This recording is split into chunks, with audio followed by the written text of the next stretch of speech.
If you cash out $100,000 from your RRSP in a single year, the CRA can legally take more than $33,000 of it before you see a cent. And depending on your province, that number can climb past $50,000. Here is exactly how that happens, and what the alternatives actually look like. Yesterday we looked at the maths of emergency funds versus investing, and how leaving surplus savings idle has a measurable cost. Today, 3 things that show you a different kind of hidden cost. 1. How RRSP withholding tax works, and why it is almost always just a down payment on a much bigger bill. 2. Why a lump sum withdrawal can stack with the I and other income to push a laid-off 63-year-old into the highest federal bracket.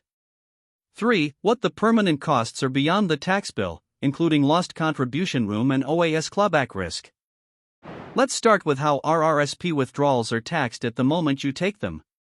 When you walk into your bank and request a withdrawal, your financial institution is legally required to hold back a portion before the money reaches your account. The CRA sets 3 tiers. On amounts up to $5,000, the withholding rate is 10%. On $5,001 to $15,000, it rises to 20%. And on anything above $15,000, it is 30%. So on a $100,000 withdrawal, your institution sends $30,000 directly to the CRA on your behalf. But here is the critical point. That $30,000 withheld is not your final tax bill. It is a prepayment, a deposit. The full $100,000 lands on your T4 RSP as ordinary income for that calendar year, and your actual tax owing is calculated when you file your return in the spring. If you owe more than $30,000 in total tax on that income, and in most scenarios you pay the difference then. The withholding rate of 30% sounds substantial. The problem is, for most people in this situation, 30% is just the opening bid. Source: CRA. To see what that actually means, meet David.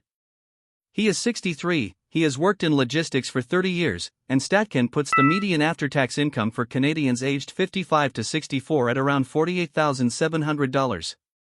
That is roughly where David sits, earning a salary of about $48,700 a year before tax. Then, in January, his employer downsizes and David is laid off. He applies for employment insurance and receives roughly $15,000 in EI benefits over the following months. And because CPP does not kick in until he decides to start it, and his savings outside the RRSP are modest, he makes a decision: cash out $100,000 from his RRSP to bridge the gap. Source: StatCan. Here is what that year looks like on paper. His pre-layoff salary of $48,700. His EI benefits of $15,000. And his RRSP withdrawal of $100,000. Those 3 figures stack to a total reportable income of approximately $163,700 for the year. StatCan puts the median after-tax income for his age group at $48,700. David is about to report more than 3 times that in a single year, entirely by accident. At $163,700, the federal rate alone on the RRSP portion runs above 33%. Combined federal and provincial tax on the full withdrawal, not just the RRSP slice, exceeds $33,000 in most provinces. That is $3,000 more than the $30,000 withheld at source, and it can climb much higher depending on where David lives. Now here is a consequence that almost nobody at the bank counter mentions. Old age security, the monthly government pension most Canadians expect to collect from age 65, is not automatic once your income crosses a certain line. For the 2024 tax year, OAS starts being clawed back at net income of $90,997. The mechanism is 15 cents clawed back for every dollar above the threshold. And OAS is fully eliminated at around $148,179. David's stacked income of $163,700 sits above that upper limit. His entire OAS entitlement for the following payment year is wiped out. Source: CRA. It is worth being precise about what this means in practice. The clawback does not apply to this year's OAS payments. It applies to the payment year that follows the high income year. So David, having reported $163,700 in the current year, will see his OAS reduced or eliminated for the next July to June payment period. If his income then returns to normal levels, his OAS can recover. But if he makes another large withdrawal, the consequence repeats. Most people think about OAS as something they will deal with at 65. A single bad year on the income line can rewrite that plan entirely. The tax bill is painful and visible. But there is a second cost that never appears on any statement.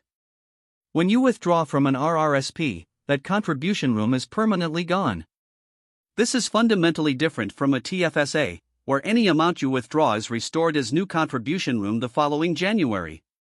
With an RRSP, once you take the money out, the shelter it represented is closed forever. Source: CRA. Here is what that loss looks like over time.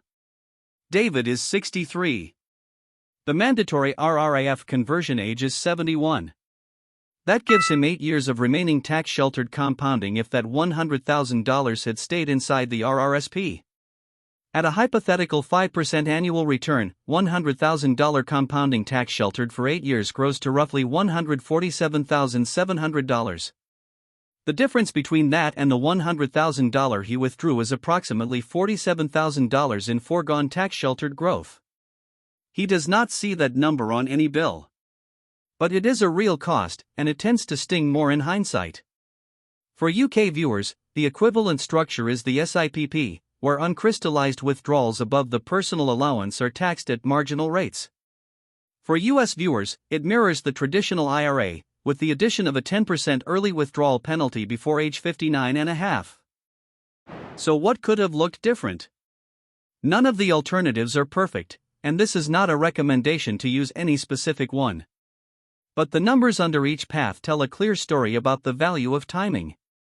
The same income stacking chart we used for David becomes a useful way to see what changes when you adjust one variable.